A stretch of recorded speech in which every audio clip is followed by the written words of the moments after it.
अहोई अष्टमी व्रत कथा। जय श्री कृष्णा, राधे राधे। आज कार्तिक मास के कृष्ण पक्ष की अष्टमी तिथि है। इसे साल की सबसे बड़ी अष्टमी माना जाता है और आज ही के दिन अहोई अष्टमी का व्रत भी रखा जाता है। कई स्थानों पर इसे झंकरी पूजा भी कहा जाता है। अहोई अष्टमी का व्रत करने से अति उत्तम फल मिलता है। इस व्रत को करने वाली स्त्रियों की सभी संतानें दीर्घ आयु होती हैं, उनके रोग शोक दूर होते हैं और उनको सुख संपत्ति की प्राप्ति होती है। उनमें सद्बुद्धि का विकास होता है और उन पर सभी प्रकार के सद्गुण आते हैं तथा संतानों पर आने वाली सभी संकट कट जाते हैं।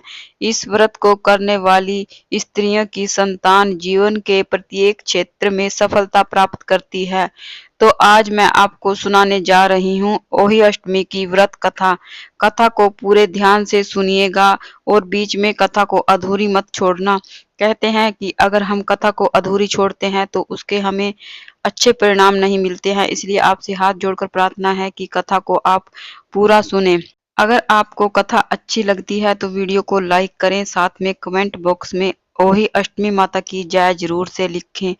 अगर आपको अहोई अष्टमी व्रत की पूजा विधि चाहिए तो आपको मेरे भक्ति विद रीटा बनवाल चैनल पर इसकी मैंने पूजा विधि अपलोड कर रखी है, वहां से आप वीडियो चेक कर सकते हैं। मेरा दूसरा चैनल भी है, यहाँ पर मैं कथा बोलती हूँ और दूसरा जो मेरा चैनल है वहां पर मैं आपको पूजा विधि करके दिखाती हूँ किस प्रकार हमें पूजा करनी होती है।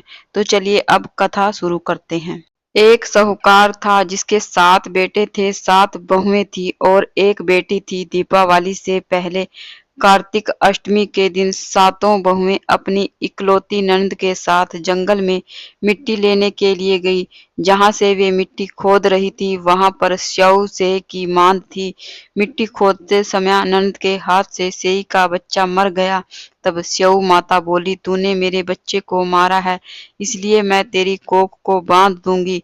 तब ननद ने अपनी सातों भाभियों से कहा कि मेरे बदले में तुम में से कोई अपनी कोख बांध लो।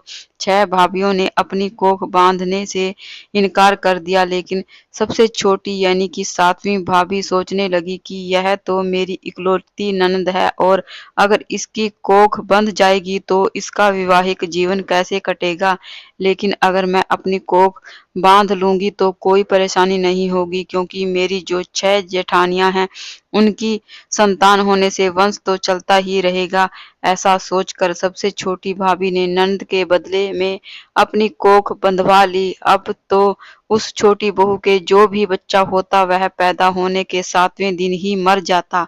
इससे दुखी होकर उसने एक ब्राह्मण को बुलवाया और उनसे पूछा कि क्या इस समस्या का कोई समाधान है। तब ब्राह्मण ने बताया कि काली गाय स्यौ माता की सहेली है, इसलिए तुम काली गाय की सेवा किया करो।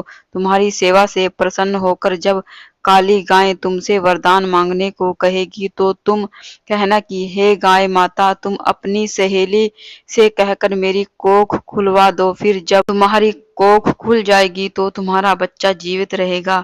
बहू ने वैसा ही करने का निश्चय किया। इसके बाद से वह छोटी बहू प्रातःकाल ही उठकर चुपचाप काली गाय के नीचे साफ सफाई आदि कर दिया करती और चारा पानी डाल दिया करती। जब कई दिनों तक ऐसा ही चलता रहा तो एक दिन गाय ने सोचा कि आजकल कौन मेरी सेवा कर रहा है, तो अब मैं देखूंगी। ऐसा सोचकर अगले दिन गाय सुबह खूब तड़के ही उठ गई और देखती है कि वह छोटी बहू उसकी सेवा कर रही है। गाय माता ने प्रसन्न होकर कहा कि हे बेटी, तुझे किस चीज की इच्छा है जो तू मेरी इतनी सेवा कर रही है। तब छोटी बहू ने कहा, हे गौ माता, स्यौ माता तुम्हारी सहेली है और उसने मेरी कोख बांध रखी है, तुम उनसे कहकर मेरी कोख खुलवा दो। गाय माता ने कहा, ठीक है बेटी, ऐसा ही होगा। अब तो गाय माता उस छोटी बहू को साथ में लेकर अपनी सहेली से मिलने के लिए चली, लेकिन स्यौ माता 7 समुंदर पार रहती थी। रास्ते में कड़ी धूप पड़ रही थी, सो वे दोनों एक पेड़ के नीचे बैठ गई। सो पेड़ पर गरुड़ पक्षी का एक बच्चा बैठा था। थोड़ी देर में एक सांप आया और और उसके बच्चे को डसने लगा। तब उस छोटी बहू ने सांप को मारकर मिट्टी के नीचे दबा दिया और उसके बच्चों को बचा लिया। थोड़ी देर में उस बच्चे की माता गरुड़नी आई तो वहां पर खून पड़ा हुआ देखकर उस छोटी बहू को चोंच मारने लगी। तब बहू ने कहा, मैंने तेरे बच्चे को नहीं मारा है, बल्कि एक सांप तेरे बच्चे को डसने के लिए यहाँ आया था। मैंने तो उस सांप को मारकर तेरे बच्चे की रक्षा की है।